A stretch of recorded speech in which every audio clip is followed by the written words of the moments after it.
se rompe superficialmente, solo va a volver a generar ese óxido de aluminio, que es la película que lo autoprotege a él contra la corrosión. O sea que es mucho mejor a nivel de corrosión, hablando de resistencia a la corrosión, mucho mejor que el hierro. Dentro de las aleaciones de aluminio, así como en los aceros teníamos las forjables y las colables, o las de fundición que se llaman, también podemos hacer la misma clasificación acá. Las forjables obviamente son las que a partir de un producto semi-elaborado yo las puedo trabajar, conformarlas para darle la forma de la pieza, mientras que las colables o de fundición son las que yo colaba en un molde que tenía una forma ya de la pieza y rompía el molde donde había colado y obtenía directamente la pieza. ¿Tá? O sea que no se conforman por deformación plástica. Dentro de estos dos grandes grupos también podemos subdividirlos en las que son tratables térmicamente o las que se endurecen por deformación. Acá está la nomenclatura, que lo principal que ustedes tienen que saber es el primer dígito, que me dice el aliante principal que va a tener. El segundo dígito lo pueden encontrar como control de impurezas, especificaciones de la aleación. Es simplemente para saber las modificaciones y cómo se controla de aliantes extra que pueda tener aparte del principal. ¿Bien? En la serie 2 a la 9, el segundo dígito, ¿ven? Dice modificaciones controladas. Del 1 al 9 tienen distintas características, qué significa el 1, el 2, pero eso no va. Lo principal es eso. Y saber que el tercer y cuarto dígito solamente en las aleaciones 1000 va a significar la pureza que tiene, porque en las 1000 era el aluminio puro, como muestra acá, ¿ven? Las 1000 el aluminio puro, 2000 aliada con cobre, con manganeso, silicio, las 4000, ¿bien? Entonces solamente en las 1000 significa las centésimas de pureza que va a tener sobre la base del 99. Entonces, una 1445 está diciendo que es una aleación con el 90 de aluminio puro, con el 99,45% de pureza y un control especial de impurezas según la calificación 4. Las otras series, los dos dígitos no tienen ningún significado especial, solamente es el primero. ¿Bien? En este caso, la diferencia que hay, por ejemplo, la 50-56, como le pongo acá, es la aleación original. El 5 era el magnesio. ¿Ah? La 53-56 es la misma que la anterior, pero modificada para controlar la cantidad de magnesio que tiene. ¿Bien? Y la 54-56 es la misma que la 50-56, pero se le controló el aliante silicio. ¿Ven? Eso significa el segundo dígito y te va indicando cuál es la modificación que se le hace o un aliente extra que tenga aparte del principal. Dentro de las series que tenemos, vamos a clasificarlas, las que son capaces de obtener en el producto final su dureza por trabajado en frío, o sea, por deformación, y las que por trabajadas en caliente o las tratables térmicamente. ¿Tá? Son solamente 3 de toda la serie las que son tratables, la 2, la 6 y la 7, para que se acuerden. La 2 era cobre, la 6 era de magnesio y silicio, y la 7 es con zinc. Para ser tratables térmicamente, bueno, ya les voy a explicar cuál es la característica y por qué se da que son tratables térmicamente, disculpen. Acá habla de los tratamientos térmicos, que de acuerdo a cómo yo lo hago, ¿bien? El envejecido sobre todo, que lo puedo hacer natural o artificialmente. O sea, un envejecido natural significa que se da solo a temperatura ambiente. Y un envejecido artificial es en el que yo uso temperatura. Y hay distintos tipos, hasta 10 tipos de tratamientos térmicos. Estas son la nomenclatura de las que son no tratables térmicamente y endurecidas por deformación, ya con 3 dígitos. ¿Bien? Aparte o sea, serían las otras series, las 1000, 3000, 4000, 5000, que se les pone, esto se pone al final, y esto se le pone después de la aleación, ¿bien? El H significa que endureció por deformación. El 1, el 2 o el 3 significa el tipo de trabajo que tuvo, deformación o endurecimiento en frío. Esta tuvo, la 2 tuvo un endurecimiento en frío y parcialmente recocido, o la 3 tuvo un endurecimiento frío y fue estabilizado. El segundo dígito me dice el grado de dureza que yo le generé con ese trabajo en frío. ¿Bien? El 1 significa 1/8 de dureza, el 2, el 3, así va subiendo el porcentaje de dureza que le fui dando. Y el tercer dígito, perdón, es la variación que tuvo en el temple. ¿Bien? Yo les había dicho que el temple, hablar de temple acá, no es lo mismo que hablar en el temple de los aceros. En el temple de los aceros, yo con ese temple obtengo un endurecimiento. Cuando yo hablo de temple en esto, yo no estoy obteniendo endurecimiento, es un ablandamiento, ¿bien? Del aluminio. Ya van a ver por qué. Y después teníamos las que son las colables, esas que yo fundía y colaba y obtenía directamente la forma de la pieza, que son con 3 dígitos y un punto y otro dígito más. ¿Bien? La nomenclatura de la aliante principal sigue siendo la misma, el 1, el 2, el 3 son iguales, y puedo tener un 1 como último dígito o un 0. El 0 significaba lingote y el 1 significaba que era una pieza fundida. Entonces, los tratamientos térmicos que yo le puedo hacer, entonces el 0 o perdón, era una O, no un 0. La O significa estado de recocido. La H al final significa que estaba endurecida por deformación plástica en frío. Y la T era un endurecido por tratamiento térmico. Acá hay dos ejemplos. Fíjense que la 6000 es tratable y la 3000 no es tratable. Entonces, en la 6063 T6 me está diciendo que es una aleación de aluminio con magnesio y con silicio, que fue endurecida por tratamiento térmico, que se le hizo el T6, que se llama puesta en solución, o sea, la calenté hasta que disolví todo, la templé y después la envejecí artificialmente. ¿Bien? La puse en templar, es que congelé la estructura que tenía arriba, obteniendo la mínima dureza en el aluminio, no como en los aceros que obtenía la máxima dureza, ¿bien?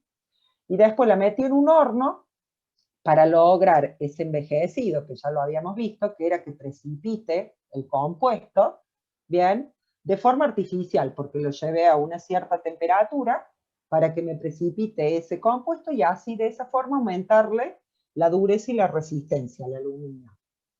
En cambio, una 3003 me está diciendo que es una aleación de aluminio, aliada con manganeso en este caso, porque es la serie 3000, ¿bien? Que fue endurecida por trabajo en frío, totalmente, ¿bien? Y el 4 significa con una dureza media. Entonces, dentro de los tratamientos térmicos hay dos nomás que le puedo hacer. El tratamiento de envejecido o de precipitación, que se llama, que es lograr el endurecimiento del material, y el recocido, que es lograr el ablandamiento del material eliminando las tensiones residuales. Obviamente que el recocido se les hace a aquellas que son no tratables térmicamente, y este tratamiento de envejecimiento se le hace a las que son tratables térmicamente. El tratamiento de envejecimiento constaba de 3 etapas. La solubilización, ¿qué significa? Que caliento a una cierta temperatura con el objetivo de llegar a estar en el calentamiento en una región monofásica, de una sola fase. ¿Bien? Entonces, esa temperatura de calentamiento va a estar entre la del solvus y la del solvus. Fíjense, región monofásica es esta. ¿Bien? La característica que tienen que tener las aleaciones para que sean tratables térmicamente es esto, la formación de un compuesto. ¿Bien? En este caso es un compuesto que tiene composición fija y definida, que varía muy poco, ¿bien? Pero es un compuesto al fin. No es una línea recta, como hablábamos hoy, de que los compuestos tenían afinidad química y no variaba la composición con la temperatura. Acá se puede dar una pequeña variación de temperatura, de composición con la temperatura, pero no deja de ser un compuesto. ¿Bien? Y la solución sólida la tengo de este otro lado. ¿Bien? ¿Para aquel lado? Para el lado de la derecha. ¿Está? Entonces, este es el de aluminio-cobre, por ejemplo, que es capaz de formar un compuesto que se llama aluminuro de cobre, que tiene esta fórmula química. Entonces, yo en esta región voy a tener alfa, que es esta solución sólida de cobre en aluminio, y tita, que es el compuesto. ¿Ya? Entonces, si yo estuviese, que la hice a la aleación, cuando estoy a temperatura ambiente, si no le hice ningún tratamiento, voy a tener dos fases, alfa más la fase tita. ¿Bien? Distribuida, no uniforme, ¿bien? Y que a lo mejor me genera más problemas que lo que me puede ayudar a mejorar las propiedades del aluminio. Entonces, la primera parte del tratamiento térmico, que es hacer puesta en solución, se llama. ¿Bien? La puesta en solución es calentar la aleación para llegar a una región monofásica, ¿bien? Donde todo va a ser alfa, o sea, una solución sólida de cobre en aluminio, que justo a la temperatura del eutéctico, porque acá tenemos un eutéctico, tiene esta composición máxima. ¿Bien? O sea que habla de que se calienta entre la temperatura, como les puse acá, entre la temperatura de solvus y de sólidos. Entre la temperatura de solvus y de sólidos. Son estas dos curvas. O sea que tiene que estar en esta región. ¿Bien? La única forma de lograrlo, estar en esta región, es que mi aleación no tenga más de este porcentaje de carbono, más del 8%, más del 5%, que puede ser este punto, que es la solubilidad máxima. Porque si yo estuviese con una aleación al 10 y hago una puesta en solución, y paso a la temperatura eutéctica, ¿qué me pasa? No logro tener nunca una puesta en solución, ¿o sí? ¿Qué le pasa a mi aleación si tuviese una aleación con el 10% de cobre? Y caliento por arriba de la temperatura eutóxica. Y estoy en la región bifásica donde está la manita. ¿Qué le pasa a mi aleación ahí?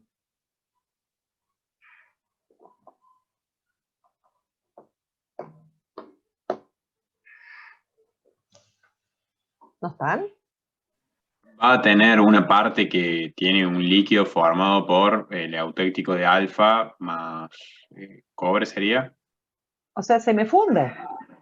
Claro. ¿Entienden? Por eso siempre las aleaciones, por eso les digo, tienen que cumplir dos características las aleaciones para que sean tratables térmicamente. Primero, no superar la solubilidad máxima, ¿bien? O sea, no superar esa solubilidad que es capaz de tener a esta temperatura, la fase alfa.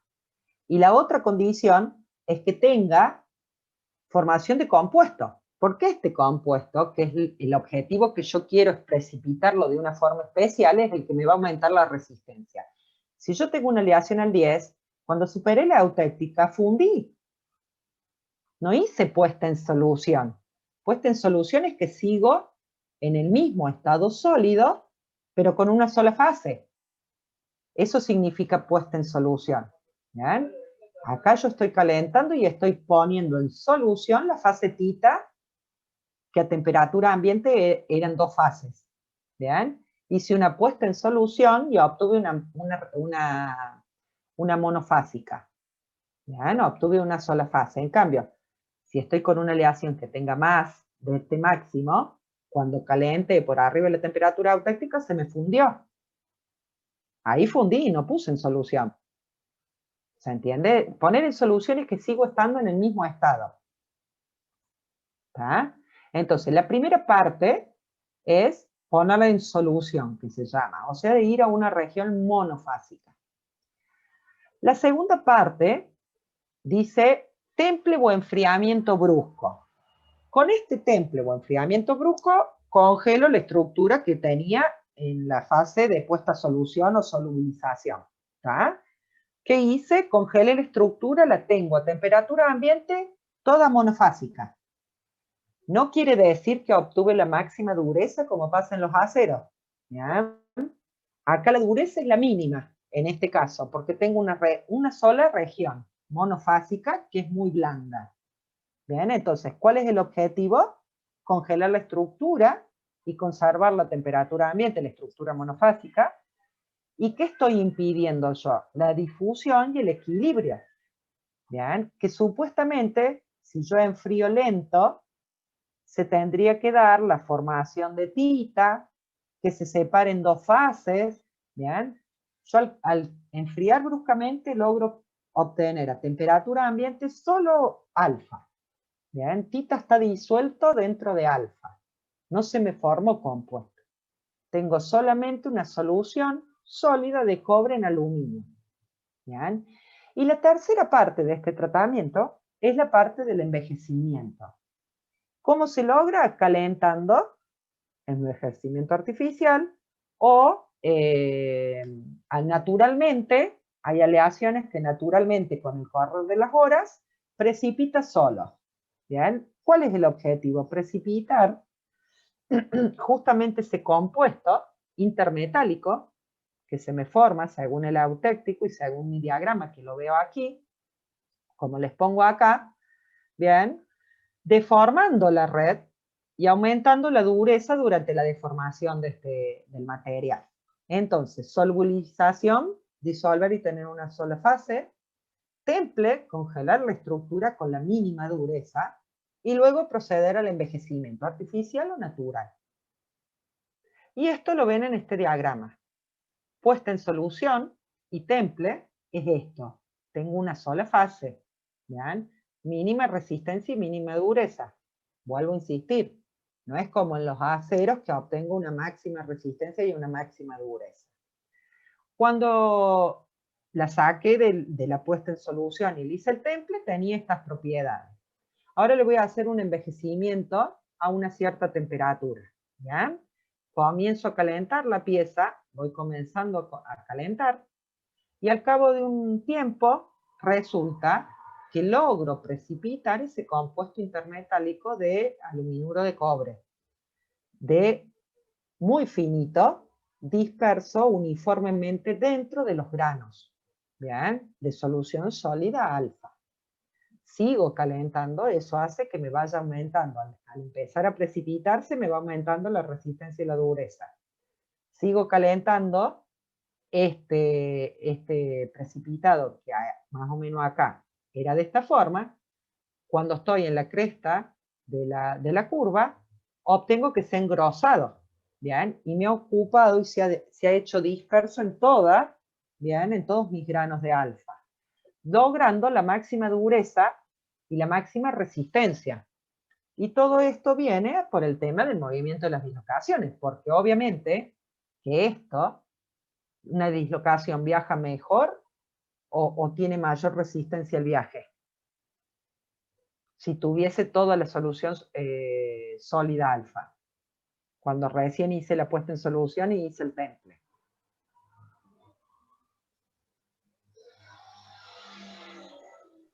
¿Puede repetir la pregunta, profe?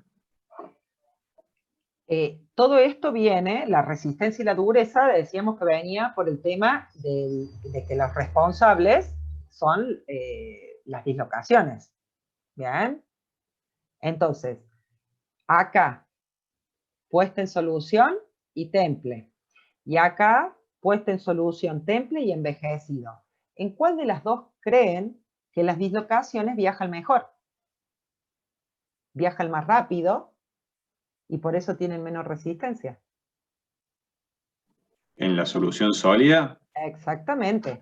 ¿Bien? Por eso es tan blanda y tiene tan baja resistencia. Porque estos precipitados que a mí se me van a formar de esta forma, que es el objetivo, obviamente, de este envejecimiento, es que impidan el movimiento de las dislocaciones, ¿bien? Y tenga mayor resistencia y mayor dureza. Y eso lo logro con un pico, o sea, en la cresta de la curva, en el pico máximo. Pero si yo me paso del tiempo, estos que estaban finamente distribuidos comienzan entre sí a coalescer y engrosan el precipitado, ¿bien? Achicando ya la superficie que ocupan y teniendo más lugar las dislocaciones para comenzar a moverse. Por lo tanto, hace que se me disminuya la resistencia y la dureza. ¿Se entiende? Profe, en un momento dijo la palabra coalescer. Lo había leído yo en algún lado que era coalescencia, pero ¿qué significaba eso? ¿Que se agrupaban? Que se van uniendo para hacer algo más grande entre Ah, ellos. ¿Bien? listo. Porque fíjate Gracias. los dibujitos, acá yo los tenía más grandes que acá, ¿bien? En la parte del máximo de la curva, los tengo más grandes que cuando apenas estoy calentando, ocupan mayor lugar casi todo el grano. Pero fíjate que cuando me pasen el tiempo, mis precipitados ya no ocupan tanto lugar porque entre ellos se fueron juntando y se fueron haciendo más grandes, digamos.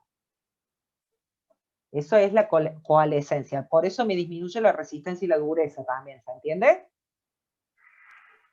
Sí, profe, se entiende. Bien.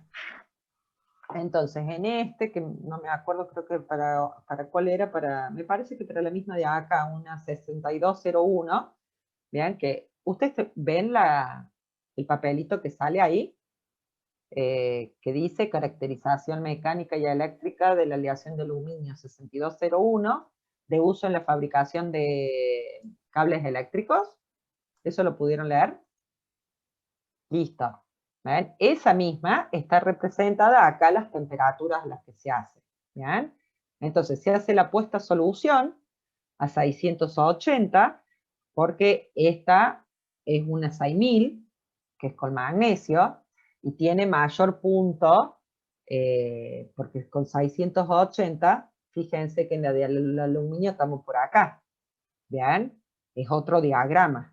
Perdón, con la de cobre estaríamos por acá. O sea que tendrían que ver, no me di cuenta de poner el diagrama que corresponde a esa aleación, pero tiene temperaturas más altas. Entonces, hago la puesta en solución.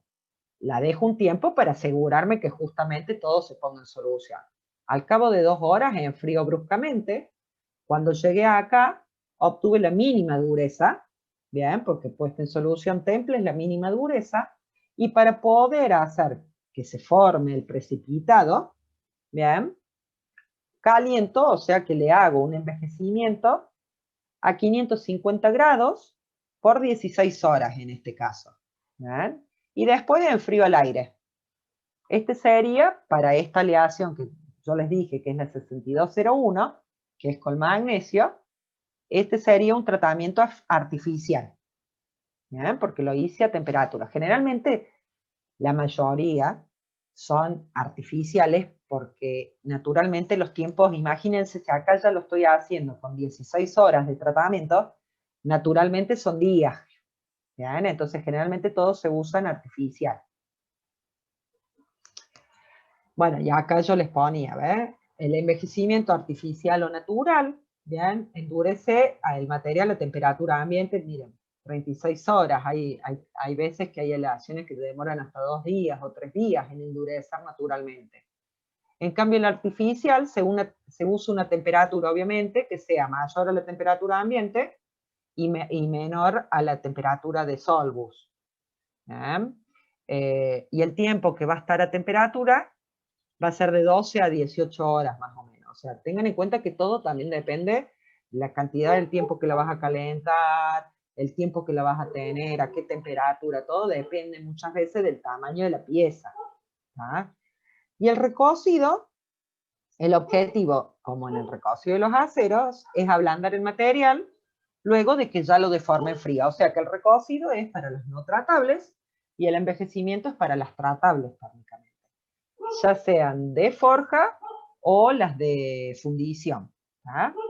Temperaturas más o menos de 350 y 450 grados, y siempre se deja hacer el enfriamiento al aire, no es como en los aceros que lo hacía en el horno. Esa es la única diferencia. Después teníamos el cobre y sus aleaciones. ¿Tienen alguna pregunta de aluminio? ¿O seguimos?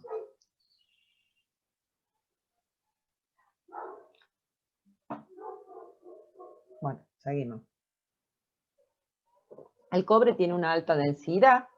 Yo les había explicado que es uno de los más blandos, que la escala de Mohs es la que se usa en la parte de mineralogía, que empieza con el talco y termina con el diamante del 1 al 10, entonces por lo tanto estar en un 3, por ejemplo, talco, yeso, el 3 no me acuerdo qué era, el 4 es la mica, ¿vean?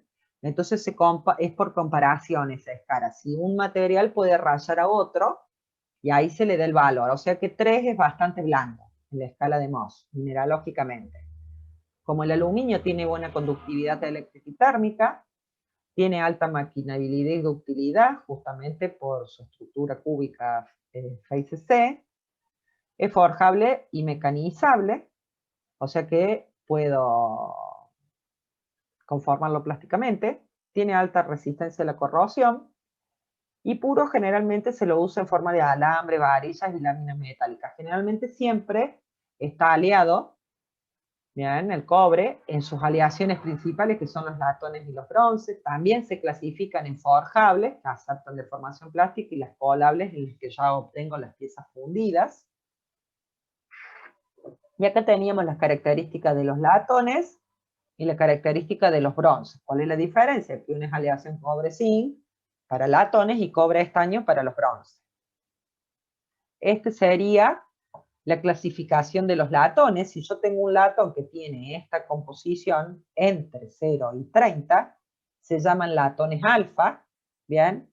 Mientras que si tengo más o menos entre el 30 y el 45, estoy en esta zona, se llaman latones complejos. Siempre, o la mayoría de las veces, se trata de que tengan solamente latones alfa, porque esto ya los hace un poco mucho más duro, menor maquinabilidad, ¿bien? Y dentro de los bronces me pasa también lo mismo. Con bronces hasta el 8 más o menos, tengo los monofásicos forjables, y cuando estoy más o menos en esta zona de composición, tengo los bifásicos, pero estos son para moldeo. ¿Ya? No los puedo deformar plásticamente. En este caso, la nomenclatura no corresponde a nada, no tiene nada especial, simplemente una C y 5 dígitos, de los cuales del 10.000 al 79.900 son las de forja. Y para indicar que es de fundición, son del 8.000 al 99.900, como les pongo ahí. Lo más importante dentro de cobre son los cobres al berilio. ¿Bien? Generalmente tienen del 0,6 al 2%, que los hace que sean endurecibles por precipitación y por deformación en frío. Entonces se juega con los dos tratamientos, bien, como veíamos, el endurecimiento por precipitación, envejecido, endurecimiento por envejecido, o sea, son distintas formas de trabajar, de nombrar a lo que les explicaba del aluminio. Pero aparte de hacerle esa precipitación, le hago también una deformación en frío. Obviamente que la única desventaja que tiene es que son muy caros, justamente por el berilio. Se utilizan mucho para resortes, engranajes, diafragmas y válvulas, todo lo que sea sobre todo de gas. Se utiliza en esto. Después teníamos el magnesio. Bien, el magnesio también tenía una mucha más baja densidad que los otros, por lo tanto tiene mucho mejor resistencia peso, relación de resistencia-peso. Lo único que tiene una estructura HCP, tiene bajo punto de fusión también, y la principal desventaja que tiene es que se oxida violentamente. Yo no sé si ustedes se acuerdan en los videitos que yo les mostraba. Ya en contacto con el aire, si una pequeña chispa que haya, ya se te prende todo. Entonces también es mucho más costoso el tema de poder fabricarlo y reciclarlo. En cambio, el aluminio y el cobre se recicla mucho. ¿Bien? Y se aprovecha incluso mucho mejor reciclarlo, porque bajas hasta un 90-95% lo que sería, por ejemplo, el gasto de electricidad. ¿Bien? A lo que cuesta producir todo el elemento puro desde que sale de las minas, que yo le explicaba, que se encuentran como minerales, y hacer todo ese proceso hasta la producción electrolítica, ¿bien? Es mucho más barato reciclar directamente el cobre y el aluminio. Obviamente que estos tienen mucho mayor costo, y esa estructura, como les nombraba recién, hace que no sea tan dúctil. ¿Bien? También, al igual que los otros, se clasifican en los de forja y en los de fundición. Los grados de endurecimiento son iguales que en los del aluminio, y estos se designan A, Z y 2 dígitos. ¿Bien? Esta A y Z significa que es magnesio con aluminio y zinc. Puedo tener la EZ33A, por ejemplo, me está diciendo que tiene con la E tierras raras en su aleación, con la Z tiene zinc y tiene los dígitos, no significan nada, es de acuerdo al fabricante, ¿bien? Y la A significa que también tiene aluminio, ¿bien? Estas son las principales que tienen la MH, manganeso, y la H era torio. Fíjense que esta se usa mucho con circonio, tierras raras, torio, que las otras no aceptan en solución. Esto sería la parte de magnesio. Después teníamos el titanio, otra de las importantes dentro de las no ferrosas. Acá ya hablamos de una densidad un poquito más alta, por lo tanto seguimos una buena resistencia-peso de relación. Se utilizan muchísimo en aeronáutica y en aeroespacial. Tienen buena resistencia a la corrosión, por lo tanto, en industria química, para todo lo que sea prótesis de caderas, de fémur, todo lo que sea el reemplazo de alguna parte del cuerpo.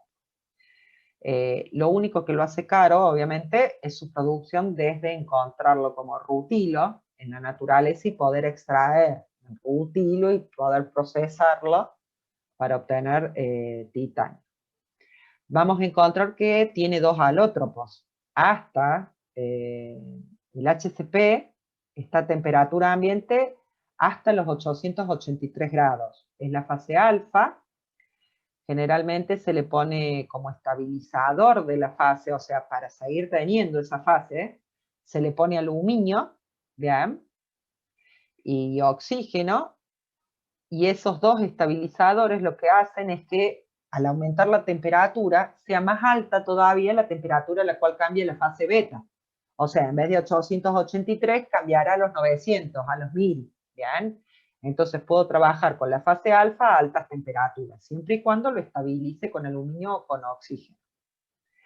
Y después de pasado los 883 tengo la fase beta, que es body CC, que es mucho más blanda que esta HCP, es más dúctil que la HCP, y que le estabilizo con vanadio y molibdeno.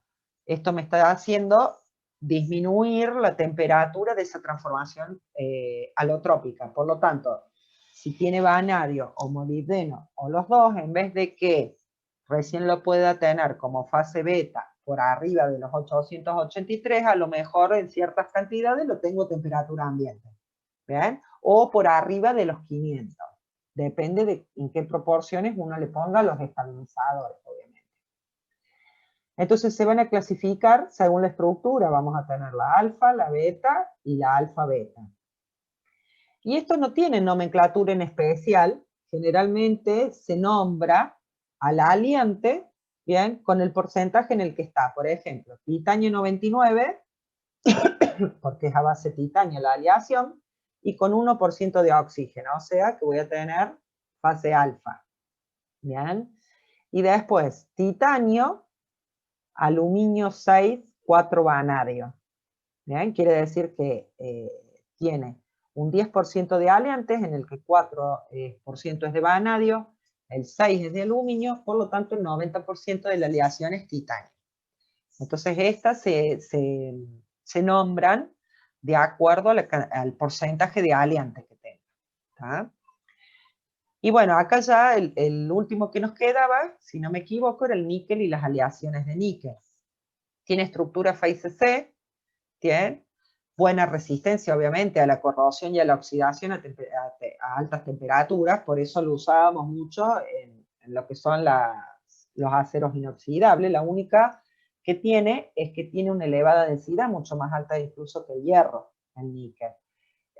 Tiene buena conductividad eléctrica y se conocen por su nombre comercial en realidad. El níquel comercial, que se utiliza para componentes eléctricos y electrónicos, ¿bien? O para alimentos. El Monel 400, que tiene níquel y 32% de cobre. ¿Ah? Y las superaleaciones, que las superaleaciones son las que tienen el 50 de níquel, del 15 al 20% de cromo y del 15 al 20% de cobalto. ¿Bien? Y se le sabe adicionar aluminio y titanio. ¿Ah? Porque acá pongo optimizar el envejecimiento, porque pueden ser endurecidas por tratamiento térmico de envejecimiento o de precipitación. Tienen mucha resistencia a la fluencia o al creep. Bien, y tiene buena resistencia a la oxidación, sobre todo a altas temperaturas. Entonces se lo utiliza mucho en turbinas, bien, que deben resistir obviamente los altos esfuerzos de los ciclos térmicos, más los esfuerzos a los que está sometido, y encima las condiciones de oxidación que se dan a altas temperaturas. Bueno, acá era un poco los procesos de fabricación de las aleaciones, tanto ferrosas como no ferrosas, los que les explicaba. Esto lo vimos hoy un poco, que eran estos dos eran para acero y este era para las fundiciones. ¿Ah? Y que para los hornos de no ferrosos podemos hablar de hornos de crisol o hornos de inducción. Estos son por la inducción de una corriente, bien, donde acá tengo el recipiente. Esto genera una corriente eléctrica, calienta y por lo tanto funde el material. Y en este caso los de crisol son con un quemador donde tengo como una olla, por decirlo, que lo meto adentro de un cuarto cerrado, ¿bien? De otro lado, todo con ladrillos refractarios, y le introduzco calentamiento externo. ¿Ah? Puede ser móvil, porque a esto yo lo saco, lo pongo, ¿bien? O puede ser estacionario. ¿Bien? Directamente siempre está fijo ahí, tengo que cargar y descargar por medio de cucharas. O el basculante, que es el que tiene el movimiento donde sale. Este de inducción también se suele usar para ferrosos, pero el de crisol es exclusivamente para no ferrosos. Ay, perdón. Bueno, acá yo les explicaba un poco cómo se fabricaban las piezas a partir de fundiciones o de aleaciones que son para fundición. Tenía que preparar las arenas primero, construir el modelo, que es el duplicado del negativo de la pieza, construir con esas arenas el molde, donde voy a poner el modelo adentro y le voy a dar la forma, la cavidad dentro de la forma de la pieza, construir los nollos, que son los espacios huecos que puede llegar a tener la pieza, espacios vacíos, producir la colada del metal líquido, o sea que yo voy a fundir la cantidad necesaria para poder meterla directamente en los moldes y que no me sobre, ¿se entiende? Porque como no voy a hacer una colada continua, no voy a hacer un lingote, voy a hacer pieza, si la pieza necesito que tenga 2 kilos de metal fundido y tengo que hacer 6 piezas, por lo tanto tendré que fundir 12 kilos de metal fundido, teniendo en cuenta obviamente toda la contracción, todos los canales de colada y todas las cosas que hay que tener en cuenta al momento de fundir. Una vez que enfrío, rompo el molde, ¿bien? Y extraigo la pieza ya en estado sólido. Las piezas fundidas habíamos visto que había distintos tipos, colado por gravedad, colado por inyección en cámara fría o colado por inyección en cámara caliente. Después teníamos las aleaciones para forja. O sea, los productos para forja, yo parto de un semi-elaborado. Una colada continua, un lingote, ¿bien? De los grandes, eso hablando toneladas. De la colada continua puedo sacar planchones, puedo sacar palanquillas, puedo sacar redondos. Ay, perdón.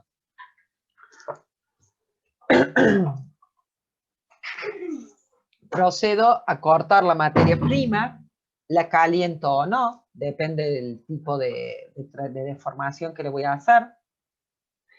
Se golpean con matrices, se estiran, se pasan por rodillos, por extruidos, por un montón de los procesos que ya vimos son los que se le hacen a estos, ¿no? De la conformación plástica, ya sea en frío o en caliente. Termino el forjado de la pieza, se procede al enfriamiento de la pieza, en el caso que haya sido en caliente, y ya tengo lista la pieza. Básicamente la diferencia que hay entonces entre piezas fundidas y piezas forjadas es eso. Es la manera en que se obtiene la forma de la pieza que yo quiero. Acá en las piezas forjadas ya lo habíamos visto, a esto teníamos la parte de laminación, la parte de forja propiamente dicha, el trefilado, el extruido, el embutido, ¿bien? Y nada más. Esto era la parte de todo lo que sería... ¿Qué sonsa que soy? Si yo cambio de acá el PDF, ¿ustedes lo ven? ¿O siguen viendo el PDF viejo? Se ve el de materiales cerámicos. Ah, listo. Me quedo tranquila entonces que puedo. Porque hay veces que cambio y no se queda donde estaba. ¿Tienen alguna pregunta de no ferrosos? ¿No? Listo. Bueno, vamos con cerámico entonces. Los cerámicos, habíamos explicado también que había naturales, que ya vienen, por ejemplo, nosotros, los dientes, los huesos, todo eso son materiales cerámicos. El diamante y las gemas son materiales cerámicos, pero los podemos definir como un sólido inorgánico no metálico. ¿Bien? O sea que son compuestos inorgánicos que pueden ser cristalinos, parcialmente cristalinos o amorfos. O sea, cuando nos referimos a cristalinos, es que tienen la forma, o sea, que cristalizan. ¿Bien? ¿Se acuerdan? Y esa cristalización la hacían en un sistema geométrico, ordenadamente, ocupando cada uno su lugar. Y en los amorfos habíamos dicho que eran aquellos en los que se producía como una cadena, ¿bien? En la parte de enfriamiento, por lo tanto endurecen y no cristalizan. Generalmente es la combinación de un metal con un metal y vienen unidos por enlaces iónicos y enlaces covalentes.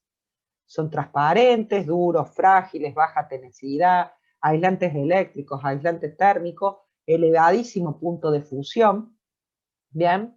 Alta estabilidad química justamente por el enlace, son resistentes a la oxidación y a la corrosión, y generalmente, frente a los ferrosos o no ferrosos, son mucho más livianos estos. ¿Por qué creen, o dónde creen ustedes que nosotros, los metalúrgicos, podemos utilizar materiales cerámicos teniendo en cuenta la resistencia a la oxidación y a la corrosión y el aislante térmico?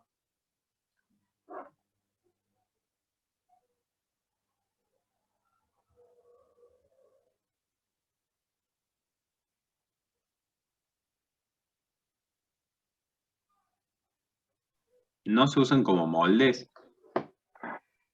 Depende que vayas a... generalmente no. Se usan en los hornos, adentro de los hornos. ¿Qué les ponemos? Refractarios. Exactamente, los materiales refractarios son cerámicos, porque están hechos de alúmina, ¿bien? Que lo habíamos visto, están de alúmina, ¿bien? De cromita, no me salen los nombres ahora de todos los dolomitas, ¿bien? Todos esos son materiales cerámicos. Entonces nosotros los refractarios, justamente por esas propiedades que tienen, generalmente son los sílicos aluminosos que usamos. La magnesita también se usa, que son todos materiales cerámicos. Y son compuestos inorgánicos, o sea, aparte, compuestos que tienen estabilidad química, o sea, tienen una relación estequiométrica que no varía con nada. ¿Está? Entonces, en la parte de los refractarios nosotros los usamos mucho. Y yo les había explicado también, o les había contado, que en la parte de, hablando ingenierimente, ven, alúmina, circonia, los carburos, los silisuros, los nitruros y de silicio, ¿bien? Lo usábamos mucho como abrasivos. ¿De qué están hechas las lijas? Esas lijas que ustedes usan, ¿no?, para lijar la pared, todo eso.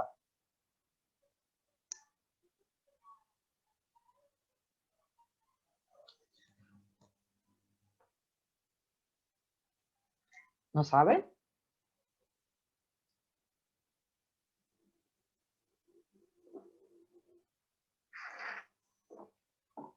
Son generalmente son carburos baratos, ¿bien? Que están puestos en ese papel de lija, que es el que nos ayuda, porque como son tan abrasivos, yo les explicaba que nosotros cuando preparamos muestras, ¿bien?, usamos la alúmina en suspensión, o sea, polvo de alúmina mezclado con agua. Yo les había dicho también que, por ejemplo, la pasta de dientes, que nos pulimos los dientes, porque tiene alúmina, nosotros nos pulimos los dientes, aparte de lavarlos, los pulimos, ¿bien? Entonces podemos diferenciar entre cerámicos tradicionales y cerámicos de ingeniería. De los tradicionales son los que encuentro típicamente en la naturaleza, que son las arcillas, los feldespatos, la sílice. ¿Quién no trabajó con arcilla alguna vez en su casa o para el colegio? Y los usos, la mayoría de los usos están en todo lo que es la construcción, los azulejos, la porcelana, bien, los cerámicos, todo eso los tenemos, bueno, sí, cerámicos, pero hechos de tradicionales, ¿no? Dentro de lo que son tradicionales. Y ya para la ingeniería vamos a los nitruros, a los carburos, a la circonia, a la alúmina, bien, y se utilizan mucho, como les pongo acá, para partes de motores, como resisten altas temperaturas, donde vaya a estar trabajando a altas temperaturas. Los dientes, mucho de las prótesis dentales se hacen con cerámicos, en la industria electrónica, muchos rodamientos y materiales abrasivos, sobre todo para nosotros es importante eso. Y herramental, o los insertos para herramientas, como les pongo acá. Acá tenemos distintos tipos de cerámicos y los puntos de fusión. Fíjense, los carburos generalmente son los que mayor punto, excepto el de boro, ¿no? Pero el de hafnio, titanio y el carburo de tungsteno son los que más alta temperatura tienen, y el carburo de tungsteno se usa mucho en herramental, justamente por la alta temperatura y la alta dureza que tiene, y mantiene mucho el filo. Entonces acá yo les ponía que la alúmina, los usos que tiene para nosotros cada uno de estos cerámicos de ingeniería. Acá les ponía, ¿ven? Estos cristalizan, ¿ven? Cuando enfría, cristalizan, cada uno tiene su lugar en la red especial. Es más, la circonia puede tener distintos tipos de red que puede formar, dándole distintas propiedades. Acá tenemos insertos, dentarios, abrasivos. ¿Bien? ¿Cómo los procesábamos a esta cerámica? Obviamente que primero tenemos que tener todo en polvo, los tenemos que mezclar y después los vamos a calentar para producir la unión entre las distintas partículas. Por lo tanto, primero tengo que preparar el mineral. Sí, bien dije, la preparación del mineral. Después tengo que hacer el formado, el vaciado o el moldeado, que se llama, de esos polvos, y después le realizo el tratamiento térmico y la cocción. Dentro de la preparación del mineral había varias formas de acuerdo a la propiedad final que yo quiera tener en la pieza o en lo que lo vaya a usar. Generalmente siempre se les agrega un aglutinante para poder unir después esos polvos. No hace falta que sea el polvo de un solo elemento. Puedo mezclar distintos tipos de polvo para obtener distintas propiedades. Sí, pero se los compacta después de que los mezclo. Acá me preguntan si no se compacta. Después paso a la parte del compactado. Y después paso a la parte de la sinterización, que es cocinarlos. ¿Bien? Se los puede mezclar en seco o en húmedo. Generalmente el aglutinante que se utiliza es agua. ¿Está? Y por ejemplo, acá les pongo yo un ejemplo básico, es la arcilla. La arcilla yo le mezclo con agua, como aglutinante, le doy la forma que quiero, lo dejo a temperatura ambiente si quiero que se seque. Si alguna vez trabajaron con arcilla saben de lo que yo estoy hablando, al día de después o al par de horas, todo el agua se evaporó y quedó dura la arcilla, ¿verdad? Con la forma que yo le di. En cambio, la alúmina, cuando la voy a usar como aislante a alta temperatura, la mezclo con un aglutinante de cera. Esa mezcla se llama lechada, en realidad, en la terminología de los cerámicos, ¿bien? Y se la secaba de una forma que se llama por aspersión, dándome gránulos esféricos pequeños, de acuerdo al chorro que yo le voy a dar. En realidad va a ser el tamaño de los granos que voy a, de la granulometría que voy a obtener final, ¿no? Generalmente siempre se trata de tener una granulometría pequeña. Una vez que prepare el material, bueno, trituro con molinos para tratar, o sea, la trituración es la primera parte, que trae trozos bastante grandes, y después por los molinos, cualquiera de los tres que use, la reduzco a casi polvo. Este es el secado por aspersión. Una vez que hice todos los pasos mecánicos anteriores, hago la lechada y me voy al secado. ¿Bien? Acá está la suspensión que voy a secar. La introduzco dentro de la cámara de secado, donde me entra aire caliente al mismo tiempo. ¿Bien? De la boquilla de alimentación de mi suspensión con el aire caliente genera, ¿bien?, que se produzca el secado instantáneo formando los gránulos, que van cayendo por aquí y sale el producto seco. No al 100%, ¿bien?, pero sale bastante seco. Después de que hice eso, se pasa a la parte del moldeado, el vaciado o la formación, conformación de la forma que quiero que tome. ¿Bien? Les había explicado que tenía el prensado, que podía ser en seco, isostático o en caliente. Bien. Después el vaciado de suspensión y la extrusión. Podía hacerse cualquiera de estas, era en condición seca, en condición plástica o en condición líquida. Y este moldeado podía ser en frío o en caliente. Y acá yo les explicaba cómo se producía el prensado. Es una simple compactación, dándole la forma que yo quiero.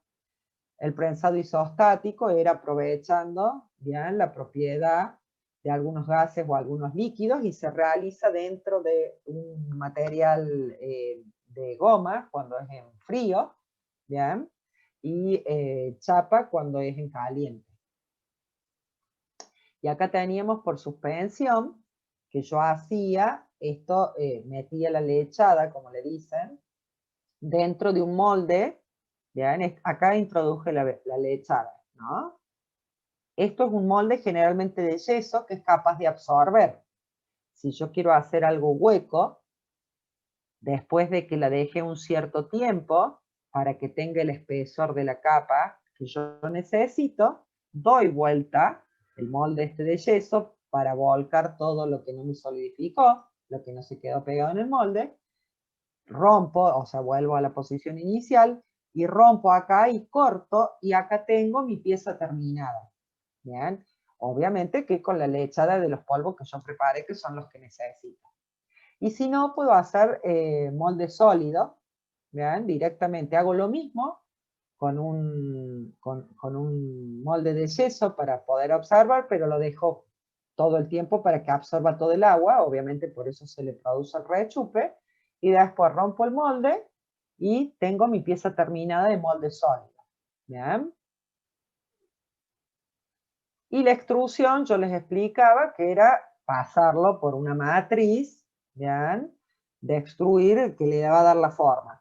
Y que se usaba un vacío barrena, que se llama, el más usado es ese método, mezclado con el amasadero o el molino mezclador, que cuando acá mezclo, bien, todo lo que es el material con el aglutinante va cayendo directamente a la barrena de extrusión. Esta barrena vendría a ser como un tornillo cifrino, entonces va girando constantemente y va haciendo que el material pase, bien, por el extrusor y tome la forma que tiene ese extrusor, o troquel, como les pongo acá es lo mismo, para que salga y ya sale la pieza lista, compactada, todo, para pasar a cocinarse. Lo mismo pasaba acá, después la tengo que cocinar, que es el último paso, y lo mismo pasaba acá con el prensado. ¿Bien? Entonces el último paso que realizo es el tratamiento térmico y la cocción. Por lo tanto, hago un sinterizado primero, un secado primero, que es para eliminar casi todo el agua o el aglutinante, depende de lo que sea, la temperatura que voy a calentar. Después paso al sinterizado. El objetivo del sinterizado, una vez que yo ya le extraje toda la parte húmeda que tenía, es que se produce esto, que yo les explicaba, por difusión. ¿Ya? Todo se da en el mismo estado sólido, yo no llego a fundir nada. Y utilizo una temperatura que puede andar de 2/3 a 4/5 de la temperatura de fusión del polvo que esté trabajando. ¿Cuál es el objetivo? Obtener desde algo, o sea, porque yo compacté, pero me quedó algo muy poroso en ese compactamiento que yo hice en los pasos anteriores. Con esto, con el sinterizado, yo hago que esa porosidad disminuye y se me hace algo más denso. ¿Bien?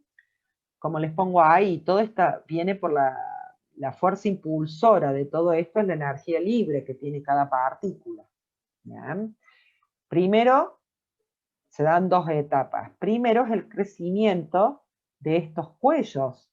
¿Bien? Esta es una partícula de cierto radio. Esta es otra partícula de cierto otro radio. Entonces, lo primero que se va a empezar a generar son estos cuellos de unión, todo por difusión, ¿bien? Entre partícula y partícula sin que se produzca contracción, como que se van uniendo, ¿bien? Que es más o menos, inicialmente teníamos esto, después de un tiempo esos cuellos fueron más grandes y finalmente los cuellos se unieron todo para formar entre varias partículas un solo grano, ¿bien? Ese es el objetivo de la sinterización. Entonces, primero el crecimiento de los puentes entre enlaces y sacar la porosidad, tratar de sacar la mayor cantidad de porosidad que tiene. Y la segunda es la coalescencia y obtener porosidad aislada. Entonces, estas partículas entre sí, por la difusión, van coalesciendo entre ellas, se van agrandando y se van haciendo más grandes. Y va disminuyendo la porosidad. Entonces, en una partícula acá final como C, lo que yo voy a obtener va a ser porosidades aisladas, que lo ideal es no tenerlas, ¿bien? Y lograr algo mucho más compacto y mucho más denso. Porque tener todas estas, o sea, si yo no lo cocino y no logro esto, me han quedado, sí, por compactación logré unir, pero o sea, al microscopio yo veo todos esos poros. Y esos poros son espacios huecos y espacios vacíos, entonces no tiene resistencia. ¿Se entiende el compactado que hice? Entonces la idea de esto, con el sinterizado, es que entre esas mismas partículas se vayan coalesciendo por difusión, ¿bien? Formando un grano poco más grande y disminuir toda la porosidad que hay alrededor entre partícula y partícula. Eso se hace con distintos tipos de atmósfera, y acá ven cómo se influye la atmósfera con la que yo calenté el horno o introduje dentro del horno para poder producir esta coalescencia. En la resistencia a la tracción, midiéndolo, ¿no? Y si alguno de mis polvos tenía fase vítrea, tengo que producir la vitrificación. ¿tá?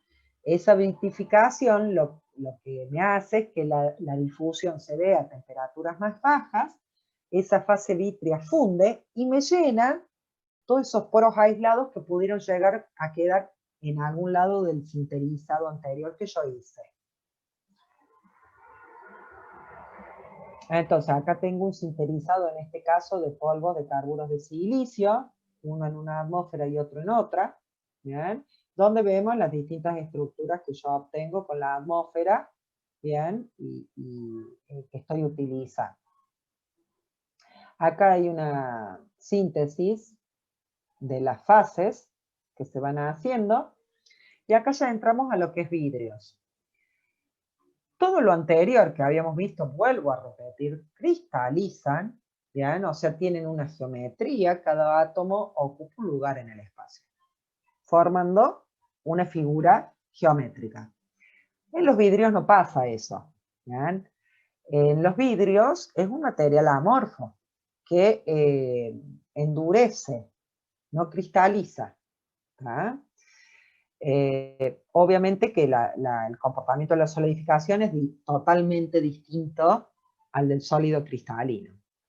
Tenía vidrio, o sea, formadores de vidrio básicamente, podría agregarle modificadores, que eran estos, acá está la tablita también, o en aquellos que no son capaces por ellos solos de formar una red vítrea, mezclarlos con formadores para que se me forme el vidrio con estos intermedios. Porque muchas veces estos intermedios, que por sí solos no forman vidrio, ¿bien? Mejoran en ciertas propiedades que a lo mejor las necesito tener para el fin que va a tener el cerámico vidrio este. ¿Ah? Y los modificadores lo que hacen es disminuir la viscosidad y el punto de fusión. Entonces, al disminuir la viscosidad, fluye con más facilidad, funde a menor temperatura, por lo tanto lo puedo conformar con mayor facilidad. Bueno, es más fácil el conformado. ¿Bien? Y también ayuda a que, en este caso, cristalice. ¿Bien? Puede cristalizar y no vitrificar o tener estructura amorfa. Acá vemos cómo influían el modificador y el óxido intermedio en la red inicial de un vidrio de sílice, que es un formador. Los vidrios más comunes, acá estaban las composiciones químicas de los vidrios más comunes. Acá están las Pirex, estas son las que se usan en los hornos, y estas son las fibras más utilizadas para hacer materiales compuestos. Lo más importante de acá que tenemos que destacar es justamente el análisis de dos curvas de enfriamiento, donde este tramo que estoy marcando es el de un sólido cristalino, mientras que el tramo de línea punteada es toda la solidificación, mal dicho, pero del vidrio. Tengo volumen en función de temperatura. Cuando yo vengo enfriando un sólido, el sólido enfría en estado líquido hasta que llega a su temperatura de solidificación. ¿Qué pasa ahí? Comienza esa solidificación y se produce una contracción de volumen. Se produce esa contracción de volumen a temperatura constante porque me solidificó todo a temperatura constante y luego termina disminuyendo la temperatura y de a poco, mucho menos el gradiente, disminuye también su volumen hasta la temperatura ambiente. En cambio, en la curva del vidrio, fíjense, no pasa eso. Es un líquido viscoso que sigue siendo menos viscoso, hasta que llega un punto que endureció. No solidificó completamente como este. ¿Se entiende? Viene disminuyendo su viscosidad hasta la temperatura de transición vítrea, donde ya en esa temperatura de transición vítrea, por debajo, ya endureció y está todo sólido. ¿Bien? Esa es la gran diferencia entre la solidificación, o el enfriamiento, perdón, entre un vidrio y un sólido cristalino. El sólido cristalizaba a temperatura constante, por lo tanto, si vengo con líquido, llego a la temperatura de cristalización, de solidificación, se me produce una disminución del volumen a temperatura constante hasta que me solidifico todo, ¿bien? Y después sigue la extracción del calor. En cambio, en un líquido, ¿bien? la temperatura va disminuyendo a medida que va aumentando la viscosidad del líquido, hasta que llega un punto que ya endureció todo ese líquido. ¿Tá? ¿Y cómo saco esa temperatura de transición vítrea? Y bueno, es la tangente, o sea, el punto de intersección, ¿bien? Entre las dos pendientes de las rectas que forman esta curva. Voy a tener esta recta, que si la extrapolo, va para acá, y esta otra recta, que si la extrapolo, va para acá. Entonces, la intersección de esas dos rectas, y cuando la tengo todo en estado de viscosidad, ¿bien? Y la tengo en estado sólido, donde se cortan sería la temperatura de transición vítrea, que obviamente es característica para cada tipo de vidrio. ¿Bien? Y acá, como le pongo, la tasa de enfriamiento más rápidas van a producir una temperatura de transición más alta. ¿Bien? Entonces, si la extracción de calor es muy rápida, por lo tanto, la temperatura de transición vítrea, o sea, que pasa de ser un líquido vistoso a un vidrio, va a ser más alta. ¿Tá? Mientras más lenta sea esa tasa de transparencia, más baja va a ser la temperatura de transición vítrea. Bueno, acá estaban los métodos de cómo se formaban los vidrios, distintos métodos, soplado y prensado, el vidrio en láminas y placas, que era el vidrio flotado en zinc, vidrio templado, y las propiedades mecánicas de todos estos materiales cerámicos. ¿Ah? Y por último, uy, 8:30, qué raro que mis hijos no me reclaman la comida todavía. Y por último, los materiales compuestos, que lo más importante que tienen que saber es que consta de una matriz, ¿bien?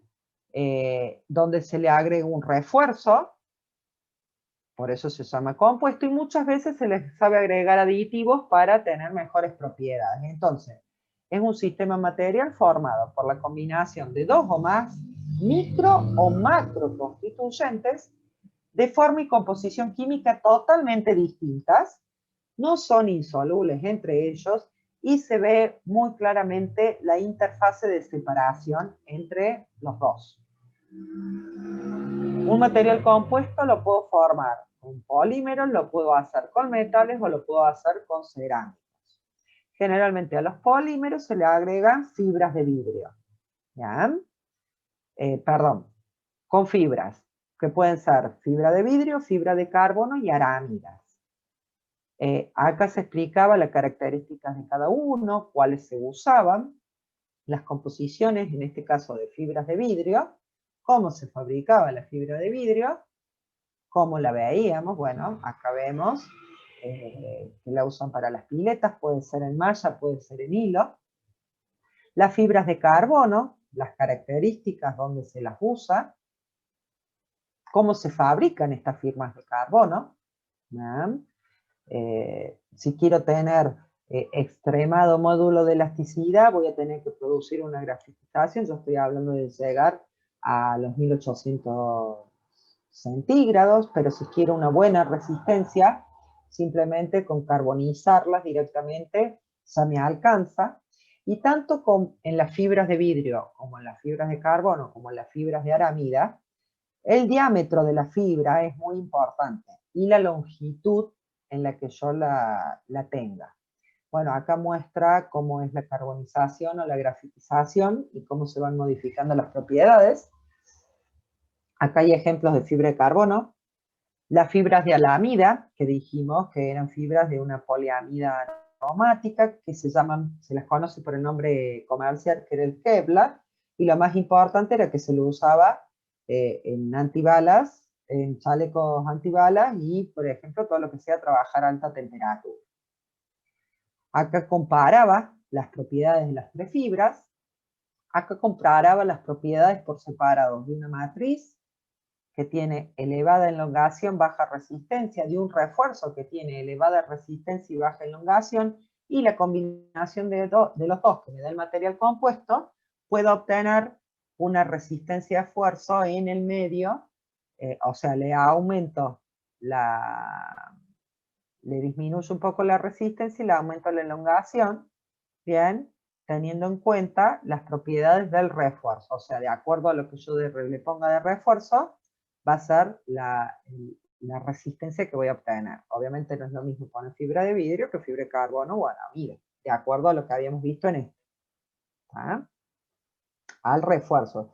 Acuérdense que todo esto lo estamos viendo en relación a polímeros, con refuerzos de fibra. Acá estaban las características de estos compuestos reforzados por fibra. Bien, quiénes van a ser capaces de absorber esa resistencia. Bien, que acá lo explica. Acá está la relación entre la longitud y el diámetro de las fibras, o sea, porque no es lo mismo que ponga una fibra continua de punta a punta de la pieza, que vaya poniendo pedacitos cortos, o que ponga un diámetro muy grueso o ponga muchos de diámetros finitos. Vean, acá está toda esa relación. La fracción volumétrica no debe superar el 80% de las fibras, de lo que ponga, vean, porque si no yo le quito propiedades a la matriz. La orientación de las fibras también es muy importante, porque habíamos visto, si las combinaba todas para el mismo lado o iba intercalando, me daba un material isotrópico o anisotrópico, ¿bien? Y bueno, y después las características que también teníamos eran las propiedades básicamente de las fibras, que voy a usar de acuerdo a la propiedad final que yo quiero lograr. La propiedad de la matriz, tener en cuenta que viene dada también por el tema de la fibra, y muchas de las fallas que podemos tener es porque no generamos bien la unión entre entre la matriz y el refuerzo. ¿Ah? Entonces tenemos que tener en cuenta, sobre todo, que tienen que tener similares coeficientes de expansión térmica entre los dos. Y acá se explicaba cuál era la diferencia entre ponerlas todas direccionales para el mismo lugar, para el mismo lado, o intercalar una para un lado, otra girarla a 90, otra girarla a 45. ¿Bien?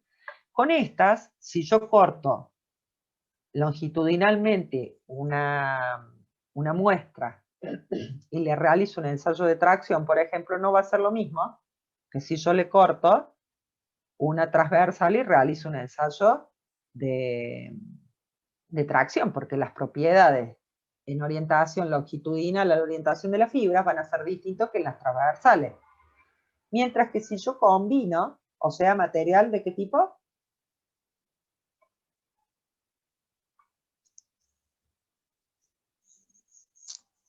Cuando variaban las propiedades mecánicas según la dirección en la que las medía, ¿cómo se llamaba?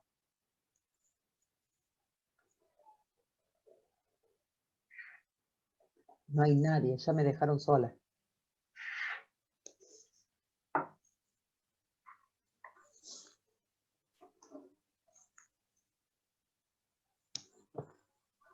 ¿Anisotrópica puede ser, profe?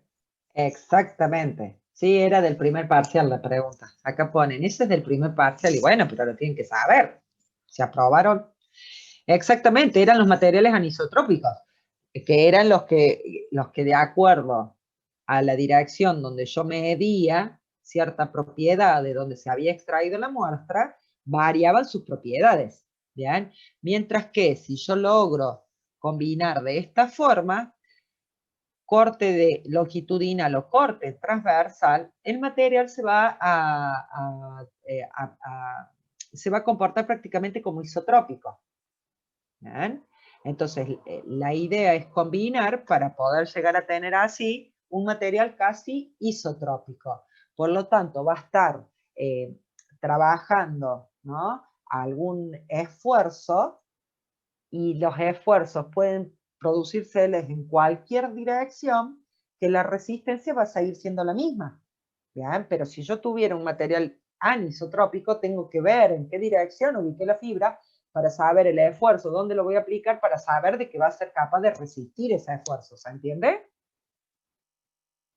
O sea que a mí me conviene combinar las fibras y no siempre ponerlas en la misma dirección. Y creo que era nada más. Era hasta acá. No sé si tienen alguna pregunta. Bueno, les voy a decir algo para que ustedes lo tengan en cuenta, para cuando se tengan, porque me acabas, capaz que yo lo he leído, pero lo mismo les cuento. Ahora ya no son 48 horas antes para anotarse un parcial, son perdón, a un final. Son 72 horas antes, así que ténganlo en cuenta si se tienen que anotar para alguno.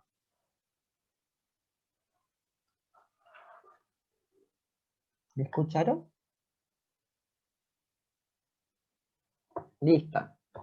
Bueno, si no tienen ninguna pregunta, voy a consultarle a mis muchachos. Profe, Ya yo están me las quedo fechas con- de que Malinkovich, perdón. sí, Las era fechas de los con... ah, disculpe, disculpe. No, es que acá Malinkovich escribió las fechas de los finales, sí. La semana del 16 de noviembre, finales. La semana del 30 de noviembre, finales. Y la semana del 15 de diciembre, finales. Si no, busquen el calendario académico en la página. Sí, Roca, disculpe. Sí, era con el tema de aleaciones. Sí, Todas las clasificaciones, hay que saber para qué tipo de material es cada número o solamente, por decir, el primer número es para decir tal cosa, el segundo y el tercero es para tal otra. general, si yo se me ocurre decirle, les escribo, qué sé yo, una aleación. Esta aleación, y le doy la nomenclatura, corresponde a aleación de cobre, a la aleación de aluminio, ¿se entiende? Es lo general, o les pongo que comparen dos aleaciones de aluminio para que sepan a lo mejor el dígito principal, nada más. O saber cuáles son las de tratamientos térmicos y cuáles son las endurecibles, por deformación. ¿Está? No, sí, No, muchas gracias. es a general, no voy a ahondar, ni tampoco quiero que se sepan los 10 tratamientos térmicos que hay, porque ni yo lo sé. Sí sé los aliantes principales nada más, pero todo el resto tampoco lo sé yo. Y no se los voy a tomar a ustedes tampoco. Bueno, acuérdense del día del parcial, loguearse con el apellido primero, por favor, y después legajo. ¿Ah? No sé si tienen alguna otra pregunta, si no, nos vemos directamente el sábado a las 11.